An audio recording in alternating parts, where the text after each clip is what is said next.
अमृतसर के जलियांवाला बाग कांड के बारे में तो हम सभी जानते हैं, लेकिन क्या आप जानते हैं कि उत्तराखंड में भी एक ऐसा गोलीकांड हुआ था जिसे आज उत्तराखंड का जलियांवाला बाग कहा जाता है। एक ऐसा दिन जब हजारों लोग अपनी मांगों को लेकर एक मैदान में बैठे थे। वे सिर्फ अपनी बात कहना चाहते थे, लेकिन अचानक गोलियां चलनी शुरू हो गई। चारों तरफ अफरा तफरी मच गई। लोग अपनी जान बचाने के लिए भागे। कई लोग गोलियों का शिकार हो गए तो कई लोग यमुना नदी में कूद पड़े। लेकिन सवाल यह है कि आखिर गांव वाले ऐसा क्या मांग कर रहे थे कि सेना ने बिना राजा की अनुमति के लोगों पर गोलियां चला दी। आखिर उनकी ऐसी कौन सी मांग थी जिसे टिहरी रियासत इतनी बड़ी चुनौती मान रही थी, और क्यों उत्तराखंड के लोगों को बार बार अपने ही जंगल बचाने के लिए इस तरह के आंदोलन करने पड़े।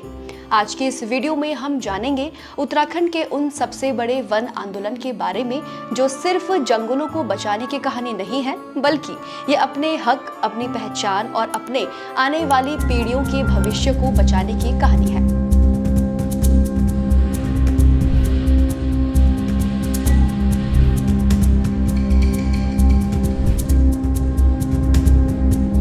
रवई के उत्तरकाशी जिले में यमुना नदी के किनारे बसा तिल्हाड़ी एक खूबसूरत जगह है। ये इलाका अपने घने जंगलों और प्राकृतिक सुंदरता के लिए जाना जाता है, लेकिन इसी तिल्हाड़ी की पहचान उत्तराखंड के इतिहास की एक ऐसी दर्दनाक घटना से भी जुड़ी हुई है जिसे आज भी याद किया जाता है। ये तारीख उत्तराखंड के इतिहास में हमेशा के लिए दर्ज हो गई, क्योंकि उस दिन तिल्हाड़ी के मैदान में बड़ी संख्या में ग्रामीण इकट्ठा हुए थे। वे सिर्फ अपने जंगल और जमीन से जुड़े पुराने अधिकार वापस पाने की मांग कर रहे थे, लेकिन उन्हें क्या पता था कि कुछ ही देर में ये शांत सभा एक बड़े गोलीकांड में बदलने वाली है। उस समय उत्तराखंड का ये इलाका टिहरी रियासत के अधीन था। वहां धीरे धीरे रियासत ने जंगलों को लेकर नए नियम बनाने शुरू कर दिए, जिसके चलते लोगों से उनके पुराने वन अधिकार छीने जाने लगे। पहले गांव के लोग जंगल से अपनी जरूरत के लिए लकड़ी, घास और पत्तियां ले सकते थे। वे अपने पशुओं को जंगल में चरा सकते थे, लेकिन नए नियमों के बाद इन कामों पर रोक लगने लगी। इतना ही नहीं, जंगलों और पशु रखने पर लोगों से टैक्स भी लिया जाने लगा। इससे गांव के लोगों की परेशानी बढ़ती गई। किसान सोचने लगे कि जिस जंगल के सहारे उनका जीवन चलता है, उसी जंगल से उन्हें दूर किया क्यों जा रहा है। लोगों ने अपनी बात सरकार तक पहुंचाने के लिए एक कोशिश की, लेकिन उस समय साल 1930 में टिहरी के राजा नरेंद्र शाह इलाज के लिए यूरोप गए थे। उनके बाहर जाने के बाद रियासत का प्रशासन और ज्यादा सख्त हो गया। 20 मई 1930 को अधिकारियों ने कई ग्रामीण नेताओं को गिरफ्तार कर लिया। इससे रवई के लोगों का गुस्सा और भी ज्यादा बढ़ गया। लोगों ने तय किया कि वो अब चुप नहीं बैठेंगे। उन्होंने एक जगह इकट्ठा होकर अपनी समस्याओं पर चर्चा करने और अपनी मांगे राजा तक पहुंचाने के लिए फैसला किया। उनकी मांग बस ये थी कि उन्हें जंगलों से घास, लकड़ी और पत्तियां लेने जैसे पुराने अधिकार वापस दिए जाए। इसी मांग को लेकर 30 मई 1930 को बड़ी संख्या में ग्रामीण यमुना नदी के किनारे तिल्हाड़ी के मैदान में इकट्ठा हुए। लोगों के हाथों में कोई हथियार नहीं था। वे अपनी बात रखने के लिए वहां आए थे। उस वक्त राजा की अनुपस्थिति में टिहरी रियासत के दीवान चक्रधर जुयाल के नेतृत्व में राजा की सेना ने पूरे मैदान को घेर लिया। इसके बाद अचानक गोलियां चलने लगी। बिना किसी राजा के आदेश पर सैनिकों ने ग्रामीणों पर गोलियां चलाने शुरू कर दी। चारों तरफ अफरा तफरी मच गई। लोग जान बचाने के लिए इधर से उधर भागने लगे। जान बचाने के लिए कई लोग नदी की तरफ भागे और यमुना में कूद गए, लेकिन तेज बहाव के चलते कई लोग नदी में ही बह गए। कुछ लोगों को गोलियां लगी और कुछ नदी में ही डूब गए। इस गोलीकांड में बड़ी संख्या में लोग मारे गए और कई लोग घायल भी हुए। इसी वजह से तिल्हाड़ी की इस घटना को कई लोग उत्तराखंड का जलियांवाला बाग भी कहते हैं। लेकिन तिल्हाड़ी गोली कांड के बाद भी लोगों का गुस्सा पूरी तरह खत्म नहीं हुआ था। इस घटना ने रवई के लोगों को ये समझा दिया कि अपने अधिकारों के लिए आवाज उठाना जरूरी है। बाद में सरकार पर दबाव बढ़ा और वन अधिकारों से जुड़े नियमों में बदलाव होने लगे, लेकिन किसी को अंदाजा नहीं था कि अब एक ऐसी घटना होने वाली है जो पूरी दुनिया का ध्यान उत्तराखंड की ओर खींच देगी। चिपकू आंदोलन। तिल्हाड़ी आंदोलन के बाद 1973 उत्तराखंड के चमोली जिले में एक बार फिर ऐसी घटना हुई जिसने सिर्फ पहाड़ों का नहीं बल्कि पूरी दुनिया का इतिहास ही बदल दिया। उस समय सरकार ने इलाहाबाद की एक खेल सामान बनाने वाली कंपनी को जंगलों से पेड़ काटने की अनुमति दे दी थी। इन पेड़ों की लकड़ी रेलवे और खेल के सामान बनाने के काम आने वाली थी। गांव के लोग ने सरकार से कहा, अगर जंगल हमारे हैं तो सबसे पहले इनका लाभ हमें ही मिलना चाहिए, लेकिन उनकी बात नहीं सुनी गई। यहीं से विरोध शुरू हुआ। इस आंदोलन के नेतृत्व चंडी प्रसाद भट्ट और उनकी संस्था दशोली ग्राम स्वराज मंडल ने किया। ये संस्था गांव-गांव में जाकर लोगों के साथ बैठकें करने लगी, लोगों को समझाया गया और जागरूक भी किया गया। इसी दौरान सुंदरलाल भगुणा भी इस आंदोलन से जुड़े।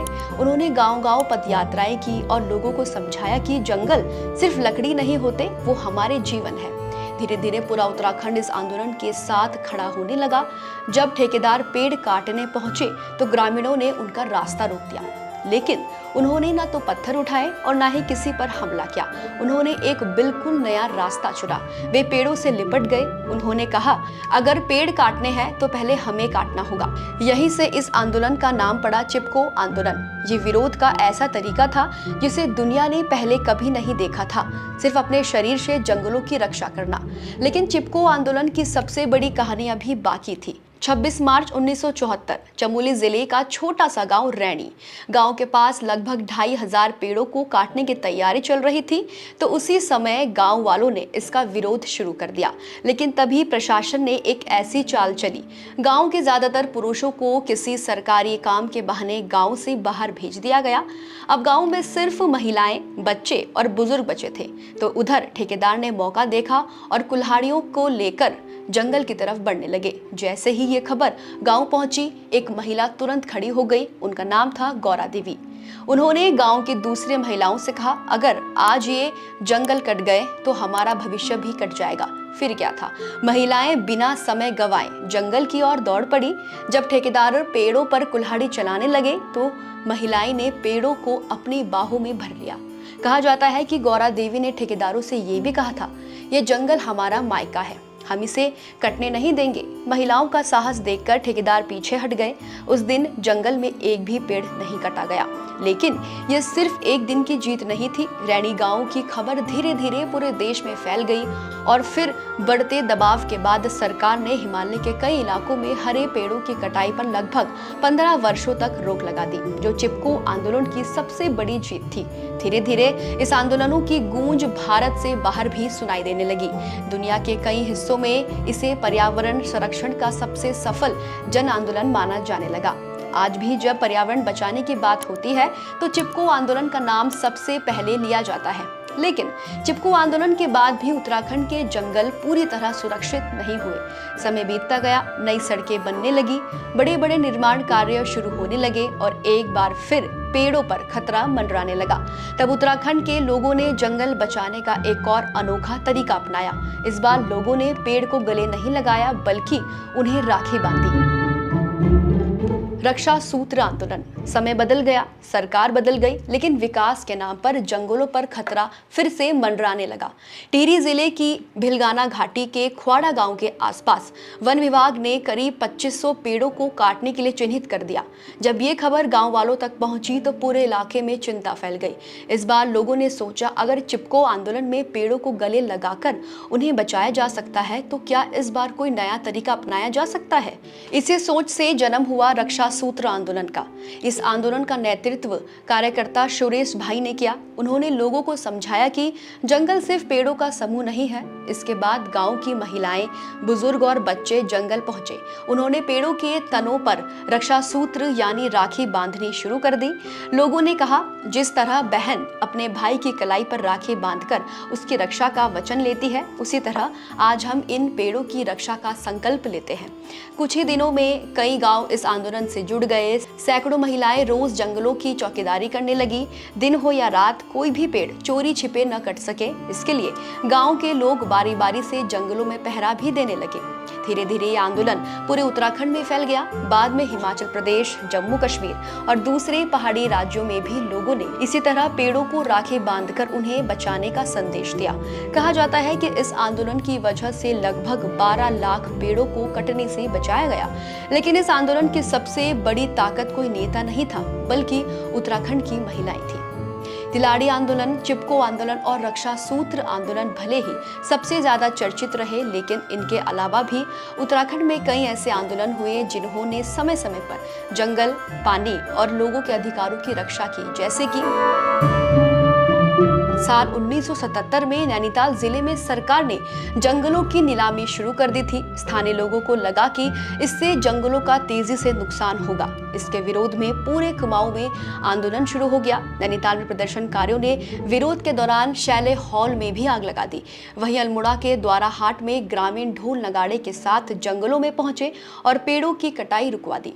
इस आंदोलन ने सरकार को यह संदेश दिया कि उत्तराखंड के लोग अपने जंगलों को किसी भी कीमत पर खत्म नहीं होने देंगे। उसके बाद आया डूंगी पैतोली आंदोलन। क्या सिर्फ चीड़ के जंगल ही बचाने जरूरी थे या फिर उन पेड़ों को भी बचाना था जो पहाड़ों में पानी और मिट्टी को बचाकर रखते हैं? इसी सवाल से जुड़ा था डूंगी पैतोली आंदोलन। यह आंदोलन चमोली जिले में बांस के जंगलों को बचाने के लिए शुरू हुआ। सरकार ने बांस के जंगल उद्यान विभाग को सौंप दिए थे।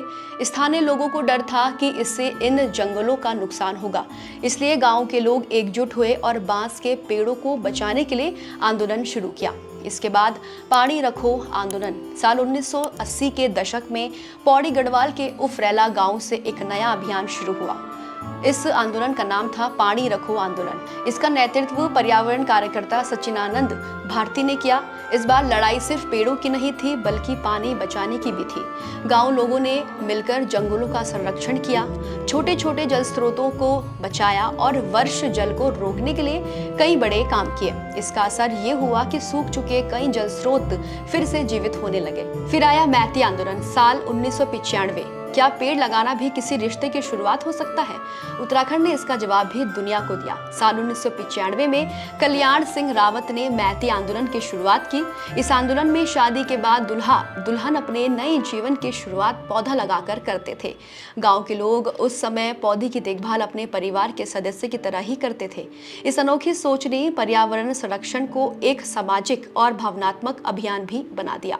अगर हम उत्तराखंड के वन आंदोलन का इतिहास देखें तो एक बात हर जगह समान दिखाई देती है कि जब भी जंगलों पर संकट आया, सबसे पहले महिलाएं आगे खड़ी दिखाई दी। तिलाड़ी आंदोलन हो, चिपको आंदोलन हो या फिर रक्षा सूत्र आंदोलन हो, हर जगह महिलाओं ने ही सबसे बड़ी जिम्मेदारी निभाई। इसकी वजह भी साफ थी। पहाड़ में सबसे ज्यादा समय महिलाएं ही जंगलों में बिताती थी। वहीं से जलावन की लकड़ी लाती थी, वहीं से पशुओं के लिए चारा लाती थी और वहीं से घर चलाने के लिए जरूरी चीजें भी लाती थी। इसीलिए वे अच्छी तरह जानती थी अगर जंगल खत्म हो गए तो सबसे पहले पहाड़ का जीवन खत्म होगा। यही कारण है कि उत्तराखंड के वन आंदोलन सिर्फ पर्यावरण बचाने के आंदोलन ही नहीं थे, बल्कि महिलाओं के नेतृत्व वाले जन आंदोलन भी थे। लेकिन उत्तराखंड के जंगल बचाने की कहानी यहीं खत्म नहीं होती। अगर हम उत्तराखंड के वन आंदोलन का इतिहास देखें तो एक बात हर जगह समान दिखाई देती है कि जब भी जंगलों पर संकट आया, सबसे पहले महिलाएं आगे खड़ी दिखाई दी। तिलाड़ी आंदोलन हो, चिपको आंदोलन हो या फिर रक्षा सूत्र आंदोलन, हर जगह महिलाओं ने सबसे बड़ी जिम्मेदारी निभाई। इसकी वजह भी साफ थी। पहाड़ में सबसे ज्यादा महिलाएं ही जंगलों में बिताती थी। वहीं से जलवान की लकड़ी लाती थी और वहीं से पशुओं के लिए चारा भी लाती थी। वहीं से घर चलाने के लिए जरूरी चीजें भी जुटाती थी।